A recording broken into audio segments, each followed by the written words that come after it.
Imagine this. You wake up. The sun is shining. It feels like any other day. You reach for your phone. Nothing. No signal. No Wi-Fi. Just a dead screen staring back at you. You try the computer. Same thing. The television flickers, but only shows static on most channels. A strange quiet has fallen over the world. It's not just your house. Every street, every city. The global internet is gone, vanished in an instant. This isn't a temporary outage. This is the big one. The digital world we built, the very spine of our modern existence, has been severed. The shock would be immense, a silent thunderclap felt by billions simultaneously. The initial feeling would be confusion, not panic. They'd call their service providers, only to find the lines dead. The truth would dawn slowly, like a chilling sunrise. Every tap-to-pay transaction, every social media scroll, every email sent, every bit of data that flows invisibly around us has ceased. The convenience we took for granted is gone. The world's nervous system has been shut down. This isn't just about not being able to watch your favorite show. It's about the fundamental rewiring of daily life, a sudden and brutal return to a world many have never known. It's a survival situation on a global scale. Think about the sheer scale of it. Billions of people, disconnected all at once. The silent hum of data centers across the globe has fallen quiet. Satellites orbit uselessly, their signals finding no response. Submarine cables lying on the ocean floor, the great arteries of our information age, are now just dormant wires. The initial hours would be defined by a profound and eerie silence, the digital quiet replacing the constant noise of notifications and updates. People would step outside, looking at their neighbors, seeking answers in each other's bewildered faces. The world just got a whole lot bigger, and a whole lot quieter. Time to dig deep. This scenario tests more than our patience, it tests our very ability to function. We have outsourced our memory, our navigation, our communication, even our commerce to a system that we assumed would always be there. Now, it's gone. The digital safety net has been ripped away, and we are in freefall. The challenge isn't just about finding new ways to do old things, it's about facing the sudden, stark reality of our vulnerability. The world hasn't ended, but the world as we know it has. The first rule of survival is to assess your situation. And in this moment, the situation is clear. We are digitally blind and utterly unprepared. In the first hours, the most immediate loss is communication. You can't call for help. You can't check on loved ones across town. You can't check on loved ones across the country. The phone in your pocket is now just a clock, and a poor one at that. Families would be separated, with no way of knowing if their children at school or their partners at work are safe.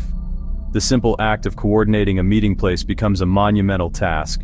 The world shrinks to the distance your voice can carry. Rumors would start to fly, passed by word of mouth, distorted with each telling. Is it a solar flare? A cyber attack? An act of war? Without reliable news, fear becomes the primary source of information. Your credit cards are useless pieces of plastic. The ATM won't spit out cash. Your digital wallet is an empty void. The global financial system, a complex web of instantaneous digital transactions, would freeze solid. Paychecks wouldn't be deposited. Bank accounts would be inaccessible. The economy would grind to a screeching halt. People would quickly realize that the numbers on their screen meant nothing without the network to verify them. The only real money is the physical cash in your pocket. That handful of bills and coins you carry for emergencies becomes your lifeline. You can't buy food, you can't buy fuel, you can't buy supplies. GPS is gone. You need a physical map. You need the skills to read it. Traffic lights in many modern cities are centrally controlled by networks. Intersections would descend into chaos. Public transport systems, trains, buses, subways, rely on digital signaling and scheduling. They would stop running. Airports would be even worse. Air traffic control is impossible without the internet and interconnected radar systems. Planes would be grounded indefinitely. The world, which once felt so small and connected, is now vast and impassable. The immediate aftermath is a lesson in dependency. We've built a world of incredible convenience, but with a single point of failure. Simple tasks become Herculean efforts. Getting groceries, finding a doctor, reaching your family. The first 24 hours are not about rebuilding. They are about surviving the initial shockwave, about finding your footing in a world that has been turned upside down. It's about staying calm when every instinct is screaming panic. The invisible systems that keep us alive are the next to falter. Take our hospitals. Modern healthcare is a marvel of data management. Patient records, prescription orders, lab results, imaging scans. Without the network, doctors and nurses are flying blind. They would have to rely on paper charts if they can even be found. Accessing a patient's history or allergies becomes a desperate search through dusty archives. MRI scanners, robotic surgery units. The quality and safety of care would plummet overnight. Surgeries would be postponed. Diagnoses would be delayed. Then there's the power grid, water supply. These vast, complex infrastructures are increasingly managed by supervisory control and data acquisition systems. These are industrial control networks that let operators monitor and manage power and water from a central command room. Operators would lose visibility and control. Balancing electrical loads becomes a dangerous guessing game, causing rolling blackouts or catastrophic failure. Water treatment plants could fail, making tap water unsafe to drink. Emergency services would be crippled. First responders rely on digital dispatch systems.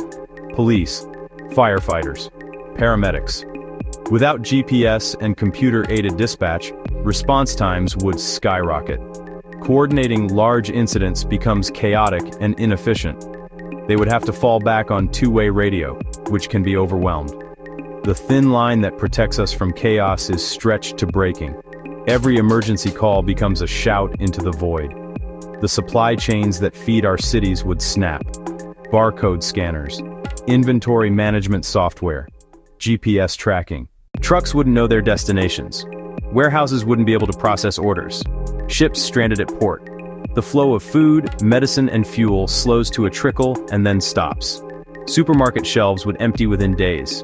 Panic buying and food shortages. This is where the real fight for survival begins. In the face of digital darkness, humanity would have to rediscover its analog past. The past becomes the key to the future. Communication would be the first thing to adapt.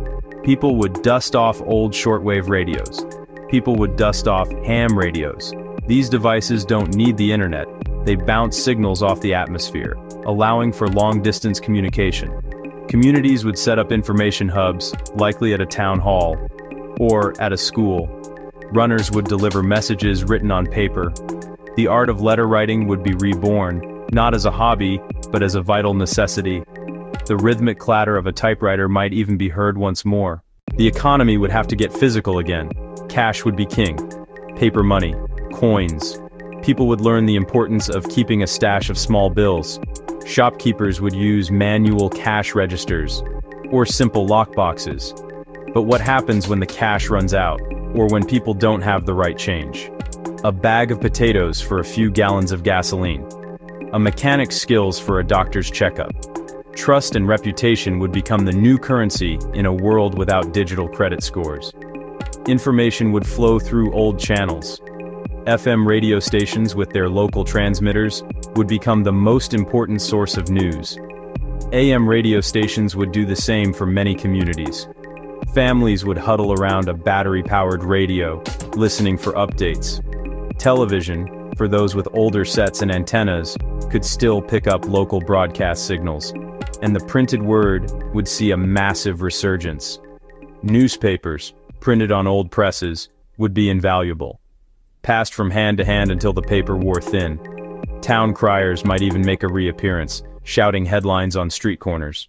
Daily life would become more deliberate and manual. Instead of ordering takeout on an app, you'd cook from scratch with whatever ingredients you could find. Instead of a digital calendar, you'd use a paper planner. Navigation would mean unfolding a large, cumbersome paper map on the hood of your car. Entertainment would no longer be a solo activity staring at a screen. It would become communal.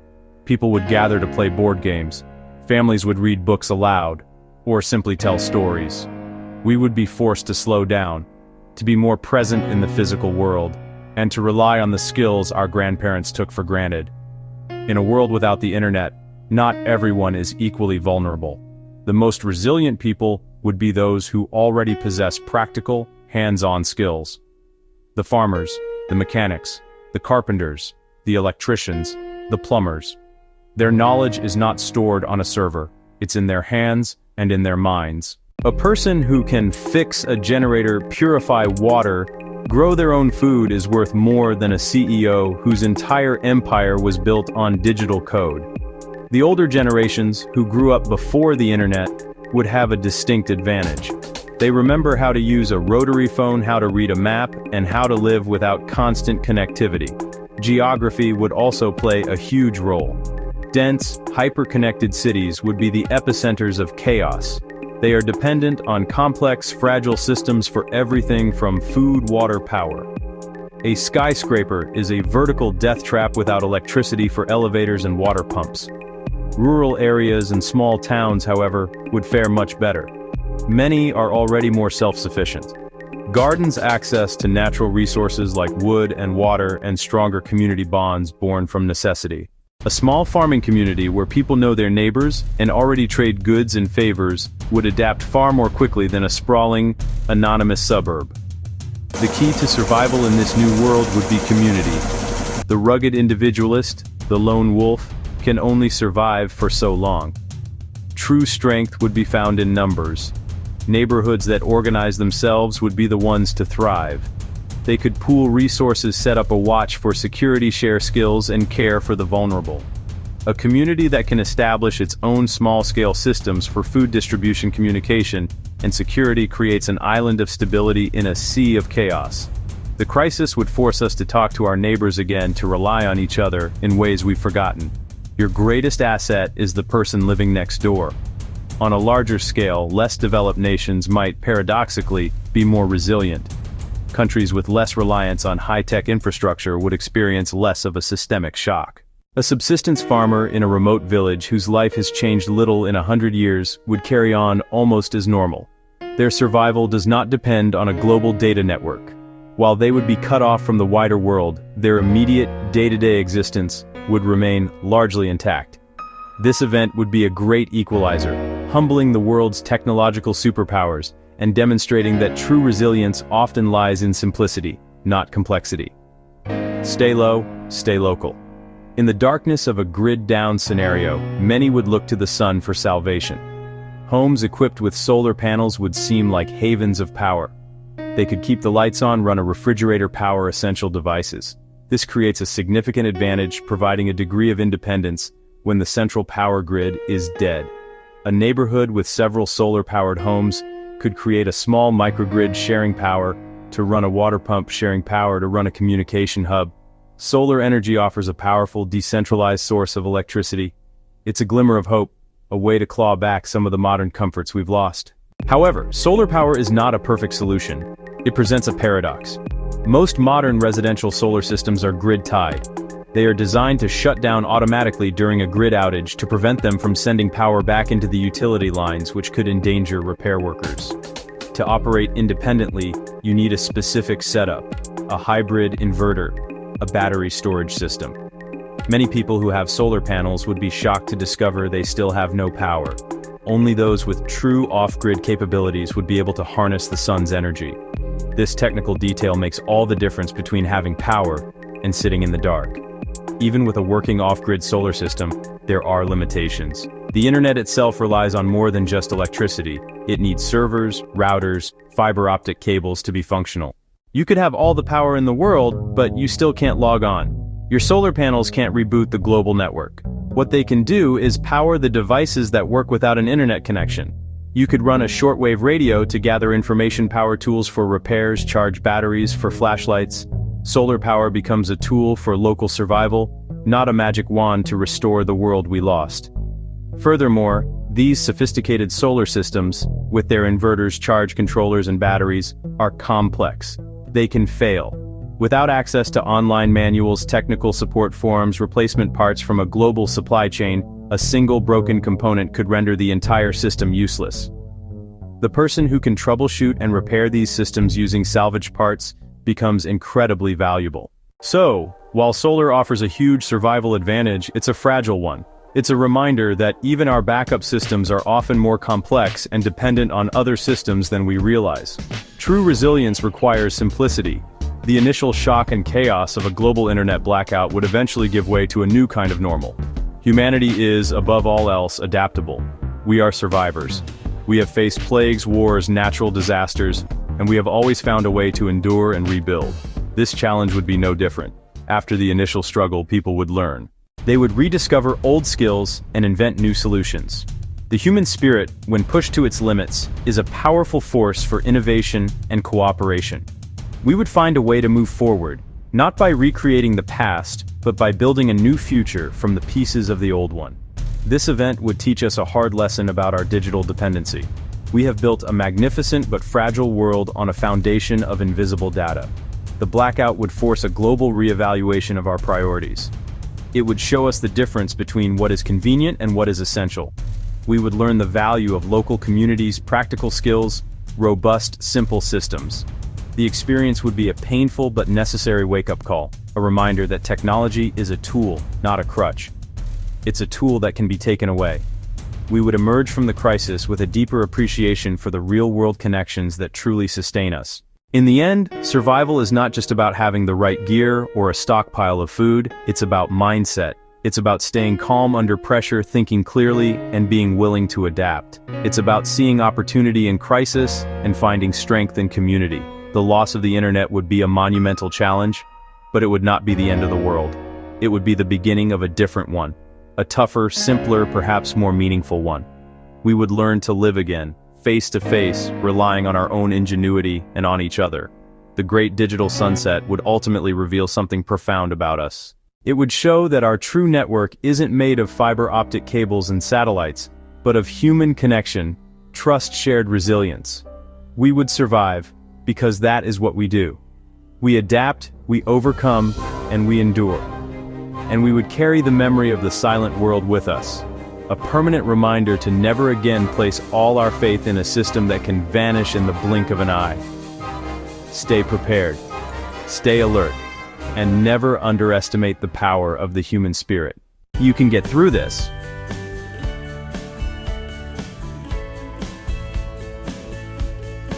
Disclaimer. This is a fictional scenario created for illustrative and educational purposes only. It is not a prediction of future events. Credit. This simulated global disaster scenario has been modified to ensure that sensitive elements related to national security are not disclosed.